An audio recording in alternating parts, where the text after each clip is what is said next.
Never celebrate your century like this. Because when Virat Kohli kissed his bat and pointed to the sky in Adelaide, he wasn't just celebrating runs, he was burying demons that had nearly destroyed the most electric talent cricket had ever seen. 3 years before that moment, this same man was booed off his home ground, labeled a choke artist, a failure under pressure. The Indian media wanted his head on a platter. Fans burned his jerseys in the streets like they were performing some dark ritual. But what they didn't know was, this man, he was about to become the most feared, obsessed, and loved cricketer on earth. Let's rewind.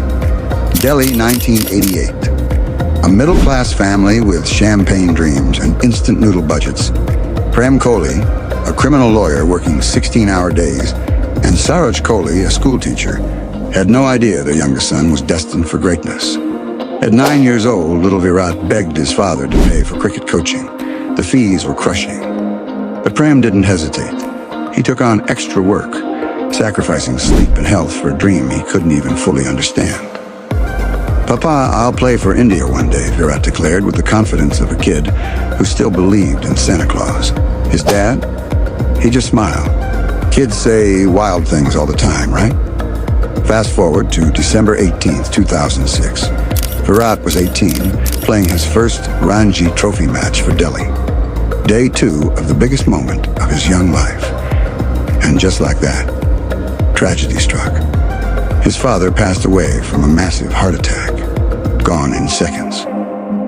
The team told him to leave, grieve, cricket could wait. But Virat, he stayed. Played the next day with tears streaming down his face. He scored 90 runs, whispering to his bat, "Papa would have wanted me to finish what I started." And that's when the legend was born, from raw, unfiltered grief and pure determination. 2008, the Under-19 World Cup. Virat led India to victory with the swagger of a man who owned the sport. MS Dhoni saw something in him that no one else did. "This boy has fire in his belly," Dhoni told selectors. And oh, was he right? But even superheroes have kryptonite. And for Virat, it was England 2014. James Anderson and Stuart Broad didn't just bowl to him, they studied him like mad scientists preparing for the apocalypse. They found his weakness, the fourth stump line, and they exploited it mercilessly. 1-8 in the first test, 0-39 in the second. The same mistakes over and over. By the fifth test, the humiliation was unbearable. Headlines called him a failure. Social media, a toxic wasteland. Death threats, rape threats against Anushka Sharma. The English crowd sang, "Kohli's going home," louder than a football anthem. And Virat? He wasn't just losing matches, he was losing himself. After the series, he called his mom. "Mommy, I can't do this anymore. I'm done." His voice cracked like glass. But Saroj Kohli didn't raise a quitter. "Beta," she said, "your father didn't sacrifice everything for you to give up. Fix yourself, or his sacrifices mean nothing." That call, it lit a fire in Virat that would burn brighter than anything cricket had ever seen. For 6 months, he disappeared. No parties, no social media, just bat, ball, and 14-hour days of obsessive training. He worked with Sanjay Bangar to rebuild his technique from scratch. Every dismissal from England was analyzed like he was solving a murder case. And when he walked out of that training camp, he wasn't the same player. He was a machine, a run machine. Then came Adelaide, December 2014, the ultimate test. Against the world's most lethal bowling attack, Virat Kohli walked out to bat. And what the world saw wasn't the man who failed in England.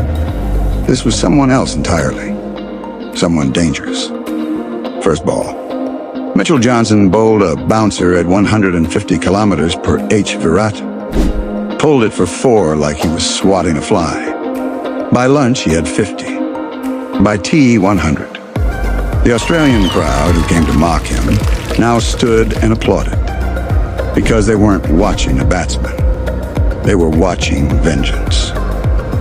When he reached his century, he kissed his bat and pointed to the sky. But this wasn't just a celebration. This was a message to every doubter, every critic, and every demon that haunted him. I'm still here, and I'm not going anywhere.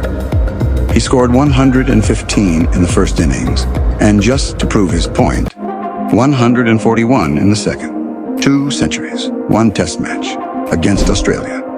The redemption was complete. Since then, over 70 international centuries, 25 000 plus runs. Captain of India, the most loved and feared cricketer on the planet. But his story isn't about stats. It's about resilience, about falling to rock bottom and clawing your way back up with nothing but obsession and sheer willpower. Virat Kohli isn't just a cricketer. He's proof that failure isn't the end. It's the beginning of greatness. And if you've made it this far, you've just witnessed the story of a king who was forged in fire. This is Legends Lore, where stories aren't just told, they're unleashed. Like, subscribe, and drop your wildest idea in the comments, because the next legend we explore could be yours.